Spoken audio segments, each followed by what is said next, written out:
A key component of the modern world economy, the chemical industry delivers products and innovations to enhance everyday life. It is also an industry in transformation, where chemical executives and workers are delivering growth and industry-changing advancements while responding to pressures from investors, regulators, and public opinion. Discover how leading companies are approaching these challenges here on The Chemical Show. Join Victoria Meyer, president of Progressio Global and host of The Chemical Show, as she speaks with executives across the industry and learns how they are leading their companies to grow, transform, and push industry boundaries on all frontiers. Here's your host, Victoria Meyer. Hi, this is Victoria Meyer. Welcome back to The Chemical Show.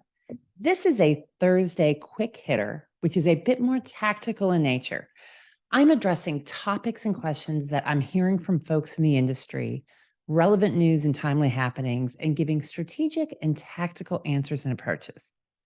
Today's topic is optimizing customer experience through third-party service providers.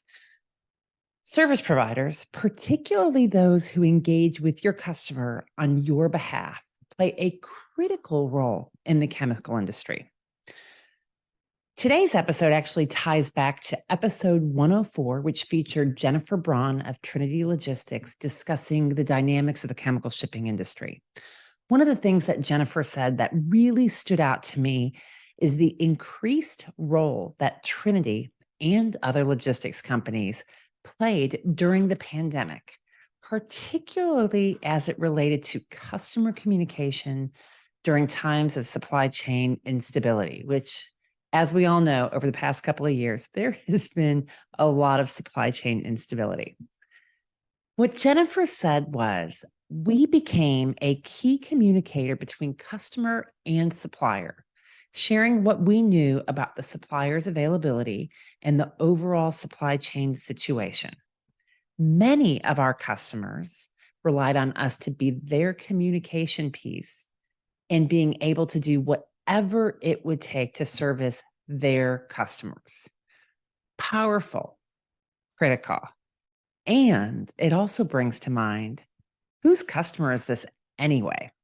So as you guys know, Trinity and third-party logistics companies, and whether they be trucking companies or rail companies, et cetera, have always had an interface role between chemical suppliers and their customers.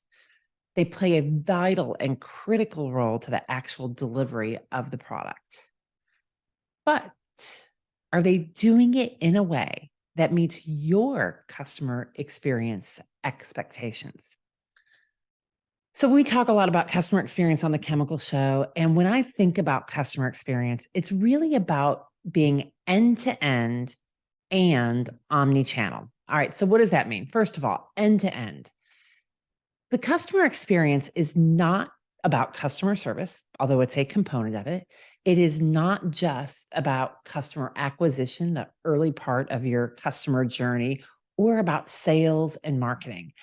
But it really starts in the early days that your customers and future customers become aware of you and start interacting with you all the way through fulfillment and beyond.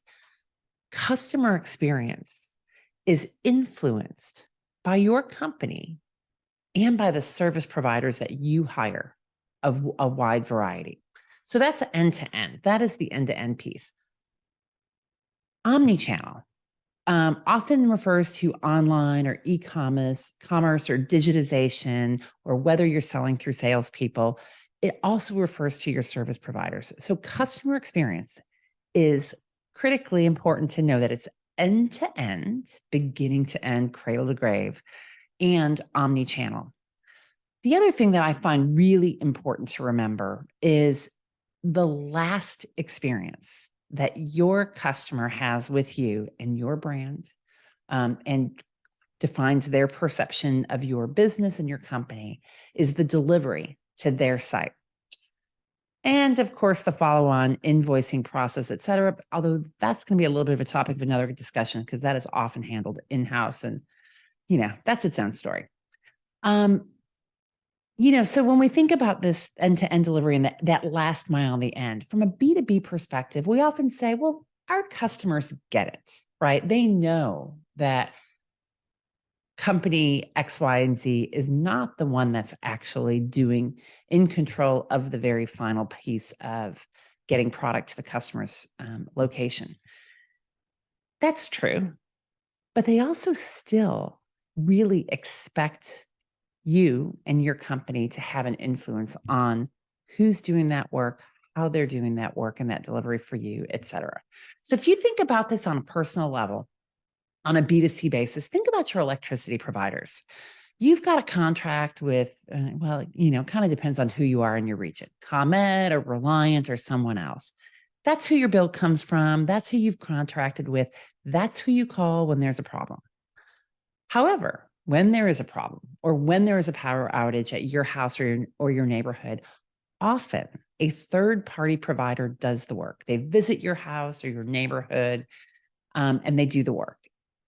And that's part of your customer experience. And, sometimes you think, well, do we think when the power is out, oh, Joe's Electrical Service, who is the third-party service provider responsible for doing that work, has been rude or they're slow to respond? Or do we think, oh, Reliant, who's sending me my bill, who I've contracted with, is slow to respond? It's the latter, right? We are looking at and influenced by our supplier, not the intermediaries necessarily, but we're holding the customer experience responsibility to our suppliers. And this is true in a B2B space. So let's, talk about this a bit. How much time have you and your company spent defining what that experience, your customer experience, looks like? Enacted by a third party, but what does that look and feel like to your customer? And again, this applies to all your business and service partners. Logistics, this got teed up on my conversation with Jennifer Braun from Trinity Logistics, but logistics is one space. Technical support, right? Some companies are contracting with third parties to manage technical support, whether it be quality or performance issues, whether it be more creative application development and other items, right? Outsourced customer interfaces. Some companies have outsourced their financial interfaces, perhaps your customer service interfaces. How have you defined what the customer experience is, not just for the people inside your organization that are executing it, but for your third service providers? Here's a challenge. Often we say, that's not my job. I'm here to tell you, it is everyone's job. Customer experience is sometimes seen as the domain of marketing or commercial management or the sales organization or customer service. It is not. It is everyone's responsibility to make sure your customer experience is what you need it to be. I think this is really interesting when we go into the logistics space, because often logistics, whether it be trucking or rail or marine, is owned by logistics or supply chain or procurement. And that's awesome. And it's great and it's appropriate. And they often think about the technical details without necessarily understanding the commercial and the customer experience details. Customer experience is everyone's responsibility, end-to-end, omni-channel. So I'm going to share with you guys today some ways that you can influence your third-party service providers, hold them to a higher standard, and ensure a positive customer experience along the way. So first of all, best practice, a customer experience playbook, right? So a customer experience playbook, a CX playbook, clearly defines your vision, your customer experience strategy, the business processes, and the outcomes, both tangible and emotional, the feel that you expect your customers to experience, right? So many companies, most companies probably have brand guides, right? They define the colors, the logos, how you use it, how you maintain your corporate image, whether you are making a banner or doing an ad or sending out a sales brochure or doing something in written or digital fashion. That's pretty common. It's a bit rarer to find a CX playbook that's as well defined and that is as all encompassing as what you expect your customer experience end-to-end omni-channel to be. If you've got it, you are a step ahead. You've got that CX playbook, share it. That's my number one piece of advice. Understand what you want it to be and share it. I'm going to link to the show notes for this episode and also on the website a B2B customer experience best practices guide that you can download. So take a look if you're interested in looking at some other aspects of customer experience best practices, what they might be. Go online to thechemicalshow.com or head over to the show notes for this episode and you can download it right from there. So if you, beyond having this customer experience playbook, what do you need to be doing to ensure that you've got a robust, well-defined customer experience that meets your standards and values going through your value chain and through your third-party service providers? Number one, clearly communicate expectations, right? So you're starting with that CX playbook if you've got it. It needs to be not just the technical requirements, right? And we're good at defining technical requirements. So, it needs to be a certain type of hookup. Hey, this is a place that has a policy that you can't have facial hair, which is a really common thing across the chemical industry. Other standards, right? We're good at our technical requirements, but the rest of it needs to be in there. Customer service standards, brand image, your corporate values. Think about, how do you want those service providers to show up? How do you want them to communicate? What are their boundary conditions? Think about those expectations and make sure that you've communicated them. Part two, build it into your contracts and requirements. Set service level standards and incorporate that into service level agreements, right? So again, as I mentioned, often we're really good at covering the technical details of what we need. Equipment, PPE, the specific dates and times potentially of arrival. But other aspects that you should be including are your performance metrics, your customer experience expectations. Some of these things are around response times, resolution procedures, quality standards. Be really clear and build it in up front so that you don't have surprises on the back end. You are clear and transparent in those requirements. Part three, clarify communications and the role with your company. It is striking to me what Jennifer from Trinity Logistics said, how the critical role that they took and they stepped up role that they took during the pandemic for communications between customers and suppliers, your customers, their suppliers, right? Getting really clear about what does that communication look like? Who is it? Who's on first? Who are the key points of contact at the different points of execution between you and your customer? Do you know who that is? Does your customer know who that is? Getting really clear and defining who those individuals are, how you contact them, what their role is critical.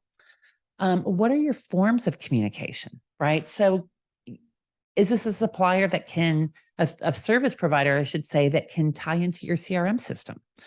Do you want to be communicated back through text or email or phone call? How do you make this multi-way communication? Because all of a sudden we've got multiple directions for communication. How do you ensure that it's clear, that it's transparent, and that it's going to the right people? Define it upfront.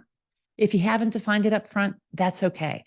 Put a pin in it, define it right now, decide what's working, document it, change what's not working.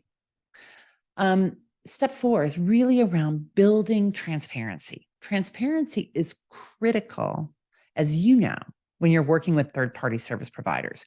When you think about what is that customer and that customer experience, having transparency is supremely important. So, number one, transparency with your customer and your business partner.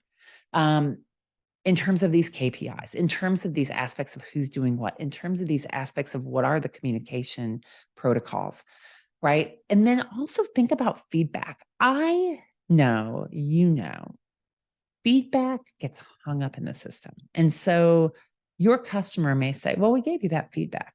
Who'd you give the feedback to? Oh, we gave the feedback to the truck driver. Oh, we gave the feedback to, somebody that picked up the phone at whatever number we called, or we sent it in. Understand what those chains of communication are for feedback, make sure you have a way of bringing it in, doing something with it, and improving your customer experience. Customer experience is everyone's responsibility, right? It's both end to end, customer activation through fulfillment and beyond, and multi-channel. And when you're relying on third-party service providers who interface with customers on your behalf, managing and defining the customer experience is crucial. At the end of the day, your customers are doing business with you. So anyway, thanks for listening today. How does your company influence or control the customer experience through your service providers? What have I missed? What's working well for you? Send me a message on LinkedIn. Send me an email via the website, thechemicalshow.com. Let me know. I would really love to hear from you. I really value that perspective that you bring to me. And as I mentioned earlier, I am linking in the show notes and on the website to a download on B2B customer experience best practices. Go online, take a look, and tell me what you think. Thanks for listening today to The Chemical Show. Keep listening, following, sharing, and we will talk to you again soon. We've come to the end of today's podcast. We hope you enjoyed your time with us and want to learn more. Simply visit thechemicalshow.com for additional information and helpful resources. Join us again next time here on The Chemical Show with Victoria Meyer.